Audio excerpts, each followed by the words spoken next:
నమస్తే అండి. నా పేరు KVM Prasad. Working as DSP in cyber security bureau Hyderabad. ఇప్పుడు ప్రజెంట్గా మనకు సైబర్ క్రైమ్స్, ట్రెండింగ్లో ఉన్న సైబర్ క్రైమ్స్ గురించి చెప్తాను. ఎందుకంటే ఇటువంటి వాటి గురించి అవగాహన ఉండటం చాలా అవసరం. క్రైమ్స్ గురించి అవగాహన లేకపోవటం వల్ల చాలామంది software engineers, employees, other category of people they are losing lot of money. చాలా లక్షలు పోగొట్టుకుంటున్నారు. కాబట్టి దీని గురించి కొంచెం తెలుసుకొని ఉంటే ఇటువంటి ఫ్రాడ్స్ బారిన పడకుండా తప్పించుకునే అవకాశం ఉంటుందనే ఉద్దేశంతో నేను ఈ ఫ్రాడ్స్ గురించి చెప్తున్నాను. Credit card, debit card frauds. ఈ క్రెడిట్ కార్డ్, డెబిట్ కార్డ్ ఫ్రాడ్స్లో ఏంటంటే చాలామందికి మెసేజ్లు వస్తుంటాయి, మీ కేవైసీ అప్డేట్ కాలేదు, కేవైసీ అప్డేట్ చేయటం కోసం ఈ లింక్ క్లిక్ చేయండి అని. ఆ లింక్ క్లిక్ చేసిన తర్వాత మన డీటెయిల్స్ అన్నీ అడుగుతారు అందరూ. ఇప్పుడు ఏంటంటే ప్రైవేట్ పర్సన్స్ పంపించే లింకులు కనుక క్లిక్ చేస్తే ఇదే ప్రాబ్లం. మనకి గవర్నమెంట్ వెబ్సైట్లు వేరు, ప్రైవేట్ పర్సన్స్ పంపించే లింకుల ద్వారా ఓపెన్ అయ్యే వెబ్సైట్లు వేరు. ఆ లింక్ క్లిక్ చేస్తే axis bank, original axis bank website ఎలా ఉంటుందో సేమ్ వెబ్సైట్ ఓపెన్ అవుతుంది.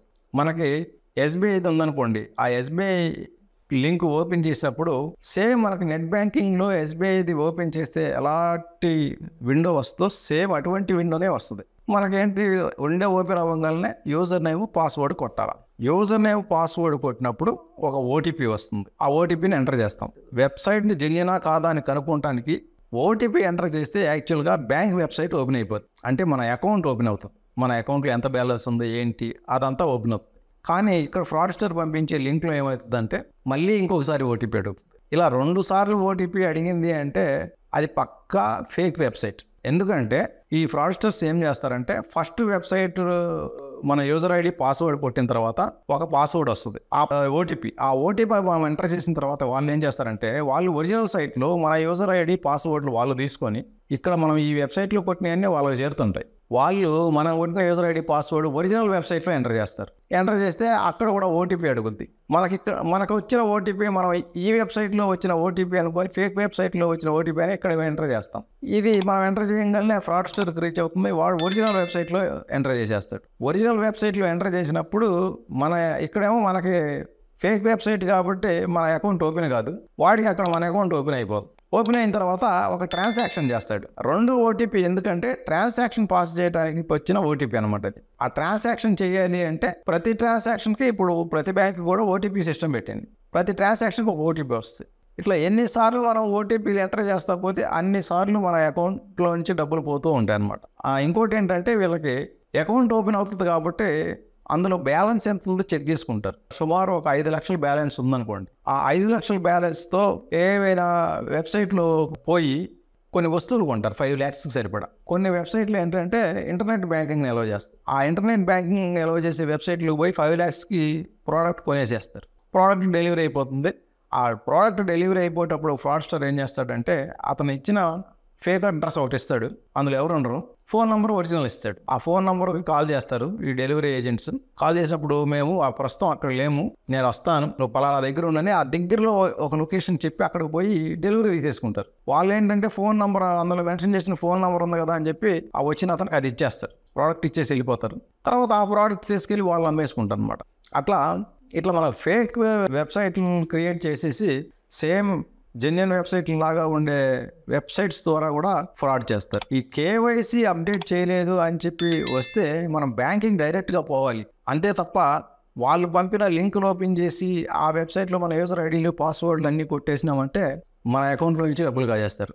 అలాగే కొంతమంది ఏం చేస్తున్నారంటే మీ కేవైసీ అప్డేట్ కాలేదు, మీ డెబిట్ కార్డ్ నంబర్ చెప్పండి, డెబిట్ కార్డ్ నంబర్ ద్వారా ఇవన్నీ చేస్తామని చెప్పేసి కార్డు నంబర్లు, కార్డు డీటెయిల్స్ తీసుకుంటారు. కార్డు డీటెయిల్స్ తీసుకొని ఆ కార్డు డీటెయిల్ తీసుకున్న తర్వాత పిఓఎస్ ట్రాన్సాక్షన్ చేస్తారు.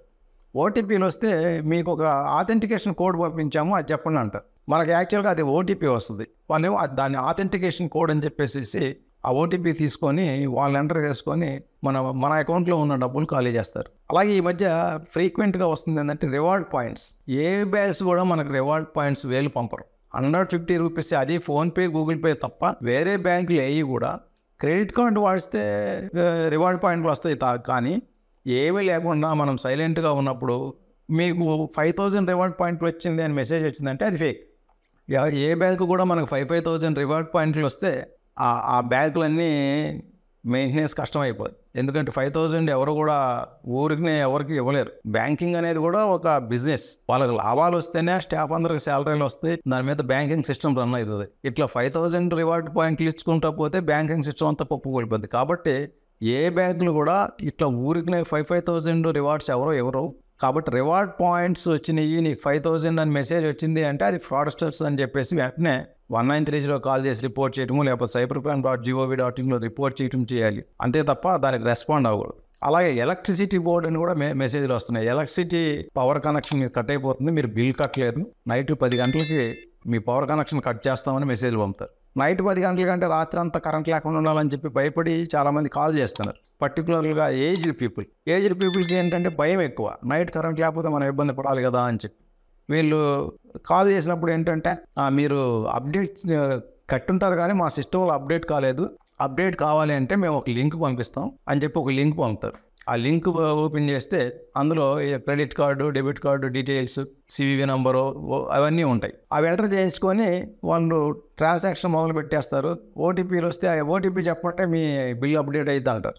వీళ్ళు కనుక ఓటీపీలు చెప్పేస్తే బిల్ అప్డేట్ కాదు కానీ అకౌంట్ మాత్రం ఖాళీ అయిపోతుంది. కాబట్టి ఇటువంటి విషయాలు చాలా కేర్ఫుల్గా ఉండాలా.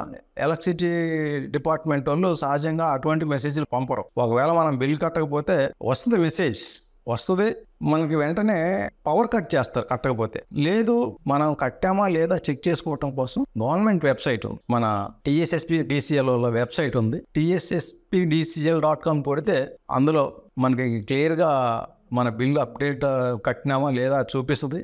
మన ఎలక్ట్రిసిటీ మీటర్ నంబర్ మీద అది ఉంటుంది. ఆ నంబర్ని చెక్ చేసుకుంటే మనకు బిల్ పెండింగ్ ఉందా లేదా తెలుస్తుంది. అంతే తప్ప వాళ్ళు ఎవరో ఫోన్ చేసి చెప్తే మేము పవర్ కట్ చేసేసేస్తామని చెప్పేసి భయపడాల్సిన పని లేదు.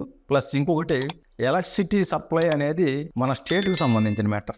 ఎవరు కాల్ చేసినా కూడా తెలుగులో మాట్లాడతారు. ఇందులో ఎవరు కూడా తెలుగులో మాట్లాడరు, అందరు కాల్ చేసి హిందీలోనే మాట్లాడుతుంటారు. అసలు హిందీ మాట్లాడారు అంటేనే మనం మాకు రాదు హిందీ అని కట్ చేసి పడేయారు. హిందీలో రెస్పాండ్ అయినాము అంటే కనుక ఇట్లా ఏదో ఒకటి కన్విన్స్ చేసి డబ్బులు కాజేయటం జరుగుతుంది.